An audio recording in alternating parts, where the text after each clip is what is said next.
नमस्ते, स्वागत छ कलाजको क्रममा। आज हामीले फर्सीको अमिलो पिरो चटपटा तरकारी बनाउँदै छौं।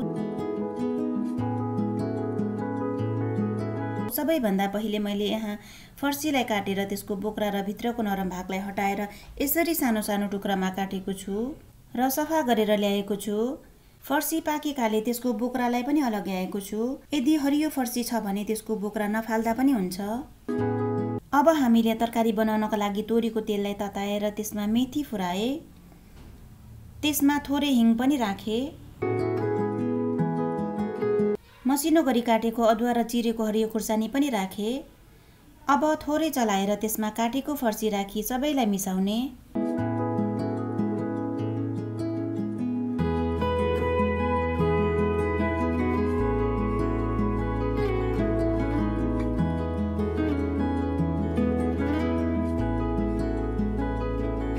र अब बेसार खुर्सानीको धुलो र स्वादअनुसार नुन राखी सबैलाई राम्रोसँग चलाए।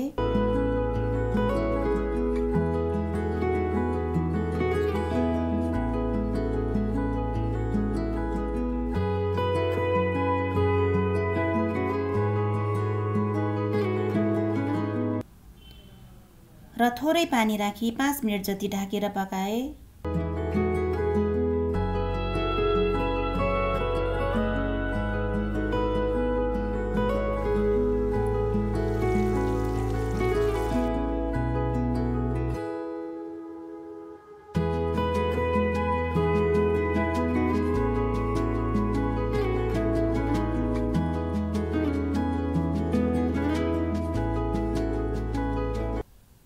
अब त्यसमा धनिया पाउडर र जिरा पाउडर राखी थोरै पानी राखी फेरि 5 मिनेट जति यसै गरी ढाकेर पकाए।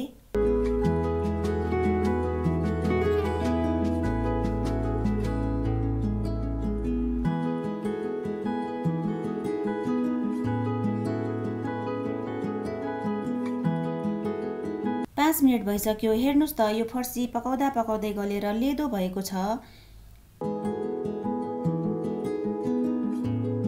अब यसमा कागतीको रस राखे।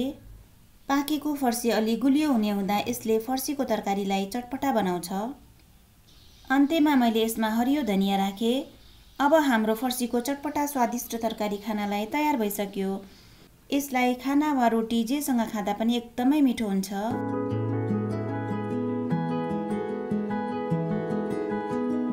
हजुरहरूले पनि एकपटक फर्सीको तरकारीलाई यसरी अवश्य ट्राई गर्नुहोला र कस्तो लाग्यो कमेन्ट गर्न नबिर्सिनुहोला। धन्यवाद।